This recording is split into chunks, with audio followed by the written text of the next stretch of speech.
പുലിയൂർ സ്വദേശി വിവേകിന്റെ ഓട്ടോയാണ്. വാഹനത്തിന് പ്രത്യേകിച്ച് പേരൊന്നുമില്ല. അല്ലേലും പ്രവൃത്തി നല്ലതാണെങ്കിൽ പേരിന്റെ ആവശ്യമേയില്ല. വിവേകിന്റെ അച്ഛൻ കൃഷ്ണൻകുട്ടിയും അമ്മ സരളയും 2022 ജനുവരിയിൽ ക്യാൻസറിനെ തുടർന്ന് മരിച്ചു. മാതാപിതാക്കളുടെ ഓർമ്മയ്ക്കായി അന്ന് വിവേക് ഒരു തീരുമാനമെടുത്തു. മാസത്തിൽ 5 ദിവസം ക്യാൻസർ രോഗികളെ സ്വന്തം ഓട്ടോയിൽ സൗജന്യമായി ആശുപത്രിയിലേക്ക് കൊണ്ടുപോകുമെന്ന്. ക്യാൻസറിന്റെ എല്ലാ ബുദ്ധിമുട്ടുകളും 4-5 വർഷം മനസ്സിലാക്കിയ ഒരാളാണ് ഞാൻ. സാമ്പത്തിക ബുദ്ധിമുട്ടും അതിൻ്റെ മാനസിക ബുദ്ധിമുട്ടും രോഗികൾക്കുണ്ടാകുന്ന പ്രയാസവും വീട്ടുകാരനുഭവിക്കുന്ന ബുദ്ധിമുട്ടുകളും പ്രയാസങ്ങളും എല്ലാം അനുഭവിച്ച ഒരു വ്യക്തി എന്ന നിലയ്ക്ക് എനിക്ക് ആരെയും ക്യാൻസർ ബാധിച്ച കുറേ ആൾക്കാരെ സഹായിക്കണമെന്ന് തോന്നി. ഓട്ടോറിക്ഷ കൂടിയുള്ള വരുമാനത്തിൻ്റെ ഒരു ഭാഗം ഇവർക്ക് വേണ്ടി ക്യാൻസർ രോഗികൾക്ക് മാറ്റി വെച്ചുകൊണ്ട് ഒരു 5 പേരെ മൊത്തത്തിൽ 5 പേരെ കോട്ടയത്തും വണ്ടാനത്ത് മെഡിക്കൽ കോളേജിലെ കോട്ടയം മെഡിക്കൽ കോളേജിലെ മാസത്തിൽ 5 ദിവസം ഇവർക്ക് വേണ്ടി ഞാൻ മാറ്റി വെച്ചിരിക്കുക.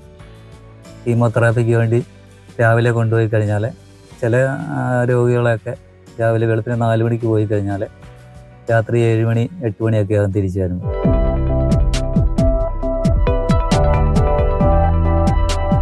പാണ്ടനാട് സ്വദേശിയായ ലളിത 1.5 വർഷമായി വിവേകിന്റെ ഓട്ടോയിലാണ് കോട്ടയം മെഡിക്കൽ കോളേജ് ആശുപത്രിയിലേക്ക് പോകുന്നത്. ഒരു ഗ്ലാസ് വെള്ളം കൊടുത്താൽ പോലും വിവേക് കുടിക്കില്ലെന്ന് ലളിതമ്മയ്ക്ക് പരിഭവം. ചിലപ്പോൾ 8 മണി രാത്രിയാവും വരുമ്പോൾ. രാവിലെ പോയ ഇവന് എൻ്റെ കൂടെ വന്ന് അവനൊരു ഗ്ലാസ് വെള്ളം പോലും മേടിച്ച് കുടിക്കത്തുമില്ല. ഞങ്ങൾ കൊടുത്താൽ മേടിക്കത്തുമില്ല, ഒന്നുമില്ല. വിവേക് കൊണ്ടുവന്നത് 1.5 വർഷമായി കൊണ്ടുപോക്ക് തുടങ്ങിയിട്ട്. 1.5 വർഷം കൊണ്ട് ഒരു 5 പൈസ മേടിക്കുന്ന ഒരു ഗ്ലാസ് വെള്ളം മേടിച്ച് കൊടുക്കത്തില്ല. ഞങ്ങൾ വഴക്കിടും. തിരുവല്ല, ചെങ്ങന്നൂർ, മാവേലിക്കര, കായംകുളം, ഹരിപ്പാട് തുടങ്ങിയ പ്രദേശങ്ങളിലെ ഒട്ടേറെ രോഗികൾ വിവേകിന്റെ ഓട്ടോയിൽ സൗജന്യമായി ആശുപത്രികളിലേക്കും തിരിച്ചും യാത്ര ചെയ്തുകൊണ്ടേയിരുന്നു. മാതൃഭൂമി ന്യൂസ്.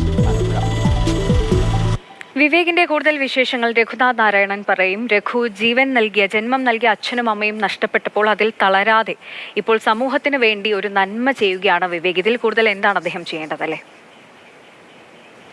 നമ്മൾ പലരോടും ഒപ്പം നമ്മളോട് പലരും പറഞ്ഞിട്ടുള്ള കാര്യം തന്നെയാണ്. ഈ അഹങ്കാരമൊക്കെ ഒരുപാട് കാണിക്കുമ്പോൾ ഒരു ദിവസം അല്ലെങ്കിൽ കുറച്ച് നേരം ഇവരെ തിരുവനന്തപുരം RCCയിൽ കൊണ്ടുപോയി നിർത്തിയാൽ തീരാവുന്ന അഹങ്കാരങ്ങളെ മനുഷ്യർക്കുള്ളൂ. കാരണം അത്രമേൽ ചെറുതാണ് മനുഷ്യർ, അല്ലെങ്കിൽ അത്രമേൽ സങ്കടകരമാണ് മനുഷ്യരുടെ ജീവിതമെന്ന് ബോധ്യപ്പെടുത്താനാണ് ഇത്തരം കാര്യങ്ങൾ നമ്മളോട് പറയുന്നത്. നമുക്ക് വീട്ടിലൊരു ക്യാൻസർ രോഗിയൊക്കെ ഉള്ളവർക്ക് അറിയാൻ വേണ്ടി പറ്റും ഈ ക്യാൻസർ രോഗം മനുഷ്യരെ എത്രത്തോളം ശാരീരികമായും മാനസികമായും ഒപ്പം സാമ്പത്തികമായും എത്രത്തോളം പിരിമുറുക്കവും ബുദ്ധിമുട്ടുകളുമാണ് ഉണ്ടാക്കുന്നതെന്ന് ക്യാൻസർ രോഗികളെ അടുത്ത് കണ്ടവർക്ക് മനസ്സിലാവാൻ വേണ്ടി സാധിക്കും. ഈ ബസ്സിലും അല്ലെങ്കിൽ ട്രെയിനിലുമൊക്കെ പോകുക എന്നുള്ളത് ഏറെ ശ്രമകരമായിട്ടുള്ള കാര്യമാണ്. ഇവർക്കാണെങ്കിൽ ഒരു വാഹനം വിളിച്ച് വാടകയ്ക്ക് കൊടുത്ത് പോകാനുള്ള പണവുമില്ല. അവിടെയാണ് വിവേകിനെ പോലെ ധാരാളം ആളുകളുണ്ട് കേട്ടോ.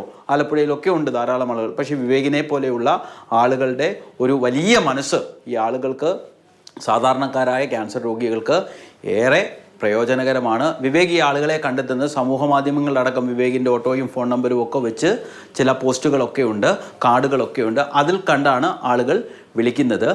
ആളുകൾ വിളിക്കുമ്പോൾ സ്വാഭാവികമായിട്ട് തന്നെ ഒരു 2-3 ദിവസം മുമ്പൊക്കെ വിളിച്ച് വിവേകിനെ ബുക്ക് ചെയ്യണം, എന്നാലേ കിട്ടുകയുള്ളൂ. അദ്ദേഹത്തിനും ജോലിക്ക് പോകും. നമുക്കറിയാം ഈ ഓട്ടോ ഡ്രൈവർമാരൊക്കെ എത്രത്തോളം ചെറിയ വേതനത്തിലാണ് ജീവിക്കുന്നതെന്ന് നമുക്ക് ഊഹിക്കാവുന്നതേ ഉള്ളൂ. അതിൽ നിന്ന് ഒരു പണം കണ്ടെത്തിയാണ് വിവേക് ഇതിനു വേണ്ടി പണം കണ്ടെത്തുന്നത്.